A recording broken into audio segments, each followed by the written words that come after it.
के ग्रंथ ऋग्वेद में कहा गया, ब्रह्मा स्त्री ही भवतः, ब्रह्मा ने स्त्री को पर्दे में पैदा किया है। अल्लाह के नबी क्या फरमाते, इन्नल मरअत औरतुन, औरत पर्दा है। देख लीजिए, इसीलिए हम कहते हैं कि बात सिर्फ जय श्री राम का नारा लगाने से हल नहीं होगा, या नारे तकबीर के नारा सदा बुलंद करने से मसले का हल नहीं होगा। You have to just consider your authentic dharma shastra and Muslim must to remember, मुसलमानों को भी जरूरत है अपनी शरीयत को ढंग से जानने का और उस पर अमल करने का। साफ साफ कहता है, अगर जिना को रोकना है वक़र्न फी बुयूतिकुन्ना पर अमल कर लो। जिना पर अगर बंदिश लगानी है, वला तबर्रजन तबर्रुजल जाहिलियतिल ऊला, जो 7 आयतें हैं पर्दे पर उस पर अमल कर लो, या जो 72 हदीसें हैं पर्दे पर उस पर अमल कर लो, तो बेटियों की इज्जत नहीं लूटी जाएगी। उस निर्भया का उसका कसूर क्या था, वो रात को 10 बजे अपने बॉयफ्रेंड के साथ बस में बैठी और बीच में वो लोग क्या करने लगी, touch with each other, kissing, एक दूसरे को चूमना। उन्होंने सोचा कि दुनिया तरक्की कर गई है, हम इन शराबियों के सामने उनको शर्म नहीं आई, अरे कहे वो तो चली गई इस दुनिया से।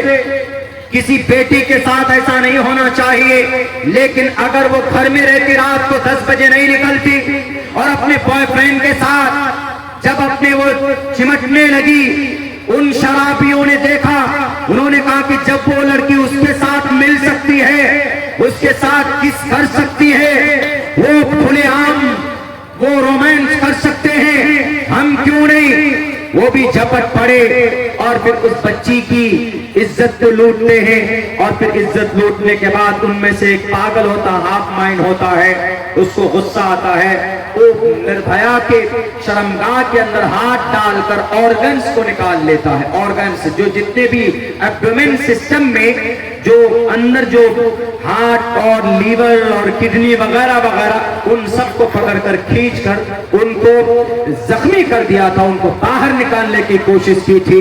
लेकिन क्या गलती क्या हुई थी, उससे गलती ये हुई थी कि रात को 10 बजे बाहर निकली पैंट में और शर्ट में। यही बात है आज की समाज की बच्चियों के लिए। अगर कुरान पर अमल कर लो, पर्दे में मलबूस होकर समाज की बच्चियां बाहर निकलेंगी, तो इंशाअल्लाह तबारक व तआला कोई भी अगर कोई भी सालिम और कोई भी शराबी लड़का देखेगा लड़कियां बुर्के में होंगी तो इज्जत करेगा, सम्मान करेगा। नहीं भाई, ये इज्जतदार लड़की लग रही है, पर्दे के अंदर है, सम्मान करो। ये हमारा कुरान बताता है कि अगर जिना से बचना है तो पर्दा, पर्दा, इन्नल मरअत औरतुन, पर्दा, पर्दे में रहो,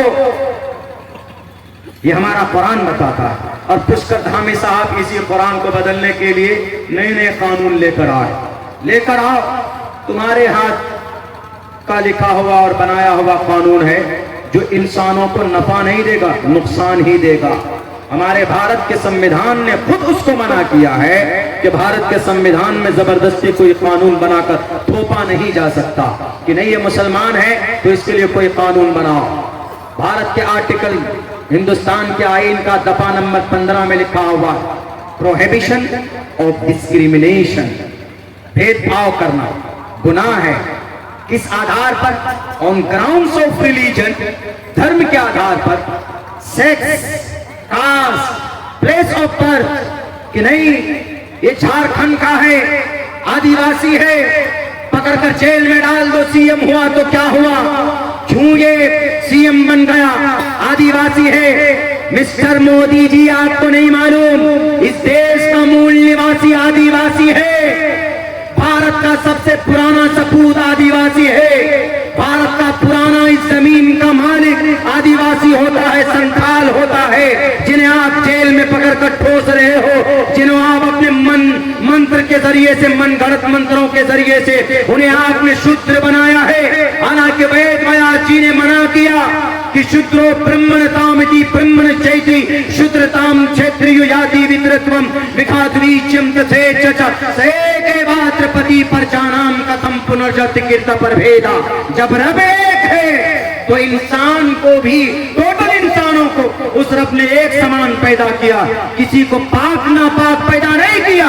हाँ, किसी का दुनिया में आने के बाद अकीदा गलत हो सकता है, उसकी सोच नापाक हो सकती है, लेकिन बॉडी के एतबार से, जिस्म के एतबार से ऐसा नहीं कि अगर आप किसी आदिवासी को छू लेंगे तो आप नापाक हो जाएंगे।